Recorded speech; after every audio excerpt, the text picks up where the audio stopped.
To be left entirely alone in the world was a terrifying prospect. Yet in those early weeks, all she had thought about was how she could manage to live without Jeremy. She was by no means over her loss. She doubted she ever would be, but the twins had become her new reality, and she adored them more with each passing day. Sometimes she felt guilty for loving them as if she was their mother, yet Edith showed only the most cursory of interest in the babies. Once a day, or on rare occasions twice, she would descend into the kitchen to glance into their pram. She would inquire as to their health and whether they were eating or sleeping properly, but without any sign of genuine concern. She never picked them up or even looked too closely at them. It really was as if Solange were their mother, and Edith a gracious employer inquiring after her housemaid's children, something to be done as a matter of form, rather than stemming from any real desire to know. Richard loved the twins, and often gave them their bottles. Occasionally he even changed a napkin, though not with much success.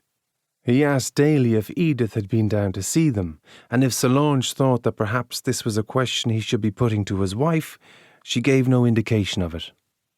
Time and again Solange wondered how the Buckleys' marriage survived. Their union could not even be described as one of convenience. The entire household seemed to be a source of annoyance to Edith. Solange had long ceased to imagine that Edith's initial coldness to her had sprung from a natural caution. It was clear to her now that Edith's ennui extended to everyone in her life. Time and again she witnessed Richard trying to get closer to his wife, but each time Edith rebuffed him, avoiding him whenever possible, and engaging in brittle conversation with him only when it was necessary. The letters kept on coming, 2, sometimes 3 a week, from her friends in Dublin, all of whom were, it seemed, involved in the struggle for independence. It was the only subject on which Edith seemed close to animated, and perhaps because her husband showed no interest, she would often explain to Solange certain points regarding Irish politics. Last week, Edith had summoned Solange to her room. "Ah, Solange, thank you for coming up. I think we need to talk, to clarify some things. Tell me, are you happy here?" Solange was nonplussed.